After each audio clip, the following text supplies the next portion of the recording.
Kwa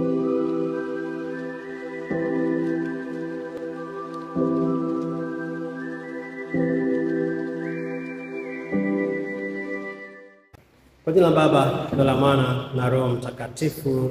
Na Bwana awe nanyi. Leo mama kanisa tunaadhimisha sherehe ya Pentekoste, ujio wa Roho Mtakatifu ya juu ya mitume, na tunaona baada ya siku 50 baada ya sherehe ya Pasaka, Roho Mtakatifu anawashukia mitume wa Yesu, wafuasi wake, na anawajaza nguvu zake ndiposa waweze kuwa na ujasiri ya kutenda yale yote ambao angekusudia hakufanya. Ni Roho ambao anawaunganisha watu na Mungu, na ndiposa tunasema katika Mwanzo, Roho wa Bwana imeujaza ulimwengu, nayo inaviunganisha viumbe vyote, kujua maana ya kila sauti. Haleluya! Yesu Kristo wakati ambao alikuwa anaondoka, aliwaambia wanafunzi wake ya kwamba atawajaza Roho Mtakatifu. Na tunaweza sema huyu Roho Mtakatifu basi ni yule ambaye anawapatia maisha mapya na mwanzo mpya katika utume. Wanakuwa ni mwanzo wa kanisa ndani ya Roho Mtakatifu, na hivyo hivyo tunatakatifuzwa na yule Roho ambao amemiminwa katika maisha haya yetu, na ndiposa hivyo hivyo tunasema pendo la Mungu limekwisha kumiminwa katika mioyo yetu na Roho Mtakatifu tuliopewa sisi. Haleluya! Ni Roho anayetupatia karama tofauti, ni Roho ambaye anatupatia huduma tofauti, na yule Roho ambaye anatupatia utendaji tofauti. Haya yote yakifanyika ndani ya Roho huyo huyo mmoja, na hivyo hivyo tunapatiwa Roho wa kumtangaza Yesu Kristo, Roho wa kutakatifuzwa katika maisha yetu, na Roho wa ujasiri, Roho anayetuongoza na kutuimarisha. Basi tunaposherehekea sherehe ya leo, basi ni kuweza kukumbuka yule Roho tuliyempokea katika sakramenti ya kipaimara, yule alitujaza ndani ya maisha yetu, na hivyo tukamjua huyu Yesu ambaye tunawafuasa kila mara, tukajua Mungu Baba yetu, na tukaunganika naye katika Utatu Mtakatifu. Na ndiposa huyu Roho tunamkiri katika kanuni ya imani tunaposema kwamba nasadiki kwa Roho Mtakatifu, Bwana mleta uzima, atokaye kwa Baba na Mwana, anayeabudiwa na kutukuzwa pamoja na Baba na Mwana, aliyenena kwa vinywa vya manabii. Huyu ni yule nafsi ya tatu ya Utatu Mtakatifu ambaye alikuweko tangu mwanzo, na kupitia kwa huyu Roho Mtakatifu tunaumbwa upya, tunakuwa viumbe vipya ndani ya Kristo. Na tukiangalia katika somo letu la kwanza, yanatoka katika Matendo ya Mitume sura ya 2 aya ya kwanza hadi 11. Tunaona wafuasi hawa Yesu walikuwa wote kwa pamoja, na katika chumba hiki wote wakasikia uvumi wa upepo. Tunaambiwa kwamba kulikuwa na upepo wa nguvu na ndimi za moto zikaweza kuwajia kila mmoja juu ya kichwa chake, na hivyo wakajazwa ujasiri wa kuweza kutoka nje ili waweze kumtangaza Kristo, waweze kuwa mashahidi wa yale yote ambao Yesu alikusudia kuyafanya. Mwanzoni aliwaambia kwamba wasitoke Yerusalemu, lakini wasubirie mpaka wapokee huyu Roho Mtakatifu. Na tunaona baada ya kupokea huyu Roho Mtakatifu waliweza kufanya mengi, na hata watu waliweza kuwapeana ushuhuda. Ndiposa tunaona katika Wakorintho wa kwanza sura ya 12 tunasema, hapo mwanzo wa kanisa huyu Roho Mtakatifu aliwafundisha mataifa yote kumjua Mungu, akawaunganisha wote watu wa lugha mbalimbali katika muungano wa imani moja. Kwa hivyo Roho Mtakatifu anakuja, anajaza hawa mitume wakati ule, na anakuja ndani ya mioyo yetu, anatujaza ujasiri wake, na sisi tunakuwa tofauti, viumbe ambao wanatembea ndani ya mwanga wa Kristo, viumbe ambao wana ujasiri wa kuweza kuwa mashahidi, viumbe ambavyo sisi tunajaliwa kuweza kumjua Mungu, kumpenda na kutumikia kila mara. Hebu tujiulize, tangu mwanzo, baada ya kumjua Yesu Kristo, baada ya ubatizo wetu, kukiri imani ya kwamba Baba ni Mungu wetu, ni Baba yetu, kweli huyo Roho tunakaa na yeye ama tumeshindwa? Tumepata ujasiri wa kusimama kidete katika imani yetu ama tumeshindwa?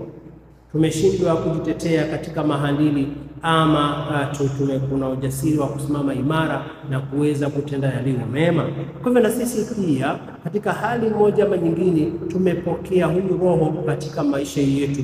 Tumeambiwa kwamba saa hizi tuko na nguvu za kutoka nje kumhubiri Yesu Kristo, za kukemea mapepo, wa kuweza kuwa watu wema, wa kuweza kuwa mabalozi wa ujumbe wa Yesu Kristo, nguvu za kuweza kumhubiri Yesu Kristo katika tabia zetu za kila mara.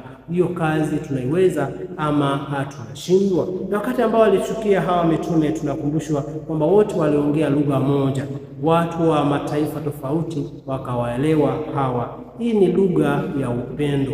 Upendo unatuunganisha wote kwa pamoja. Lugha ya upendo wa kutendeana mema, ya kutakiana mema, ya kuona mtu mwingine kama ndugu yako, kama dadako, kama mtu ambaye ameumbwa katika sura na mfano wa Mungu. Je, tumeunganishwa na huu upendo ama umetushinda? Lugha gani ambayo unaipeleka kule nje wakati ambao unakutana na watu? Ni sauti gani inatoka kwako wakati ambao unaongoza watu katika kazi yako kama kiongozi? Ni kitu gani ama ni sauti gani ambao watu wanaisikia kutoka kwa ndoa yako? Ni labda ni ya kuunganisha ama ni vita ama ni vitina? Ni sauti gani watu wanasikia katika watoto wako? Ni sauti gani watu wanasikia katika maisha yako? Kwa hiyo yale yote ambayo yanatoka kwetu labda inaweza kuwa nzuri ama mabaya, ya kuunganisha ama ya kutenganisha, lakini wale ambao walijazwa na Roho Mtakatifu walipokea lugha moja na wakaweza kumtangaza huyu Yesu Kristo, lugha ya upendo.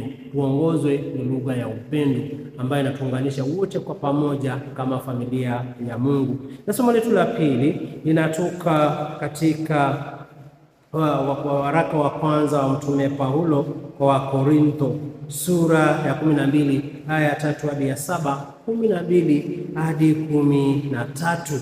Na anatukumbusha kwamba Roho Mtakatifu ni msingi wa karama na huduma mbalimbali katika kanisa. Yeye ndiye anayefanya karama hizi zilete faida na umoja katika jumuiya moja, kama viungo mbalimbali vya mwili vinavyosaidiana kwa faida ya mwili mmoja mzima. Kwa hivyo na sisi pia tunapatiwa Roho Mtakatifu ndiposa tuweze kuunganika ndani ya Kristo. Na hivyo ndio tunaambiwa kwamba ingawa sote tu tofauti, basi kuna tofauti za karama, lakini Roho ni huyo huyo moja, na tena kuna tofauti za huduma, lakini Bwana ni yule yule. Kisha pana tofauti za kutenda kazi, bali Mungu ni yule yule anayetenda kazi hizi zote kwa pamoja. Kwa hivyo na sisi pia katika maisha yetu ndani ya Roho Mtakatifu tunajaliwa karama tofauti, na ndiposa tunasema tunahisi karama 7 za Roho Mtakatifu. Kuna hekima, kuna akili, kuna ushauri, kuna nguvu, kuna elimu, kuna ibada na uchaji wa Mungu. Hizi 7 zinatupatia uwezo wa kuweza kuona tunda 9 za Roho Mtakatifu. Wote tu tofauti, huyu Roho anatuongoza tofauti, lakini kwa faida moja, huweza kufanya yote kwa nguvu za huyu Roho Mtakatifu. Na hizi tunda 7 ambazo kila mara tunasema kwamba sio vizuri kupata tunda moja alafu useme ya kwamba zingine hazina faida. Zote kwa pamoja zinaunganishwa pamoja, zinaitwa tunda la Roho Mtakatifu, sio matunda ya Roho Mtakatifu. Na tunasema kuna upendo, kuna furaha, kuna amani, kuna uvumilivu, kuna utu wema, kuna fadhila, kuna ufadhili, kuna upole, halafu kuna kiasi. Hizi 9 tunda za Roho Mtakatifu ni tabia zetu, zile ambazo baada ya kuunganishwa na Roho Mtakatifu tunakuwa kama kiumbe kipya. Na ndio sababu tunasema kwamba huwezi kusema uko na upendo na una kiasi. Hauwezi kusema kwamba uko na amani na una utu wema. Hizi zote zinatuunganisha ili tunakuwa katika tabia. Hizi tunda za Roho Mtakatifu ni tabia zile ambazo zinakuja ndani mwetu baada ya kumpokea huyu Roho Mtakatifu. Hebu jiulize, wewe uko na karama gani katika maisha yako? Karama ya kuongea vibaya, karama ya kuharibu ndoa za watu, karama za kuweza kuonea watu wale wengine, karama za kutenganisha, karama za kuweza kuleta uozo. Karama hizo sio karama. Hizo tunaweza sema kwamba ni yule ibilisi ambaye anaingia ndani ya roho yako, alafu unamuita Roho Mtakatifu. Roho ni yule ambaye anatupatia nguvu zake za kuweza kuwa wema, za kuweza kutenda yote ndani yake. Zote kwa pamoja basi, ndugu zangu, Roho ametujalia, amekuja ndani ya roho zetu ndio tuweze kuwa na karama tofauti, na hivyo tuweze kufanya huduma tofauti, tuweze kutenda kazi tofauti, lakini tumeunganika na roho moja. Je, watu wanasema kwamba wewe ni kitu gani ambacho unakifanya ndani ya Roho Mtakatifu?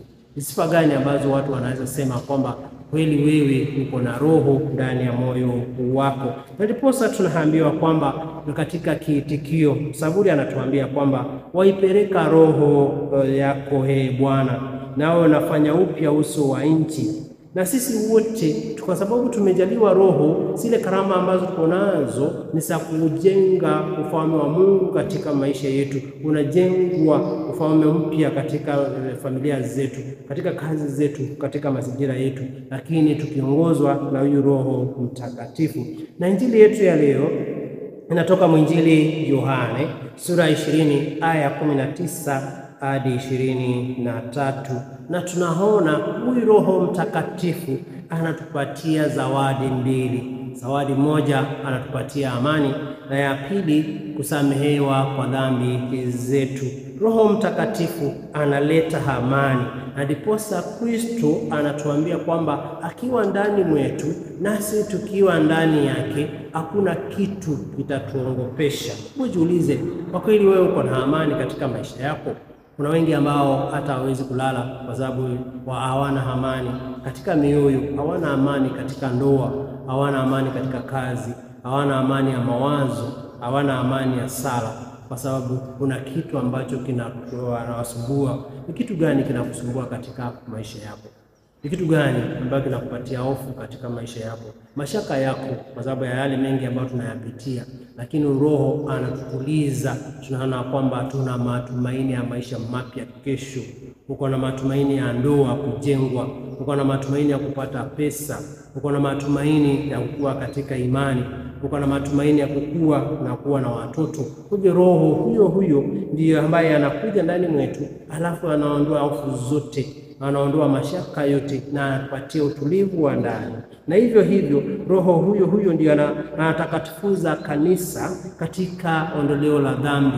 Wote tukiwa na maandua ya dhambi, huyu Roho ndio huyo ambaye ako na uwezo wa kuweza kutusafisha, kutujenga upya katika maisha yetu. Na ndipo tunasema kwamba ingawa kanisa limepatiwa nguvu za kuweza kusamea dhambi, tunasema si mapadri ambao wanafanya hivyo, ni yule Roho na yule Mungu ambaye anaunganisha hawa na ile kazi ambayo alipatiwa mapadri, ndiposa kupitia kwao kanisa liweze kupata utakatifu. Na hivyo katika Roho Mtakatifu ambao tulijaliwa, na kila mmoja wetu amejaliwa katika ombi la kuomba ndoa na kuomba ondoleo la dhambi, kila mmoja wetu anatakatifuzwa na yule Roho. Tunakuwa wana wa Mungu, tunaweza kumuita Haba ama Baba. Ndiposa huyu Roho basi yu ndani yetu, kwa sababu mioyo yetu ni hekalu la Roho Mtakatifu. Wakorintho wa kwanza sura ya 3 hadi 16 tunakumbushwa kwamba mioyo yetu ni hekalu la Roho Mtakatifu. Je, moyo wako uko namna gani? Unaweza kumruhusu Roho Mtakatifu akae ndani ya moyo wako ama umeshindwa? Basi ndugu zangu, tunaambiwa kwamba kupokea Roho Mtakatifu hakumaanisha kwamba lazima tuongee kwa lugha ambazo watu hawaelewi. Haimaanishi kwamba kama kuna Roho Mtakatifu uanze kanisa. Haimaanishi kwamba ukiwa na Roho Mtakatifu ukusanye watu uanze kufanya miujiza. Kupokea Roho Mtakatifu haimaanishi kwamba uweze kuchanganya watu katika imani yao. Hapana. Haimaanishi kwamba uweze kuwa manabii wa uongo ambao tunapotosha imani ya watu wale wengine. Hiyo si ile kazi ambayo Roho Mtakatifu amekuja kufanya katika maisha yetu.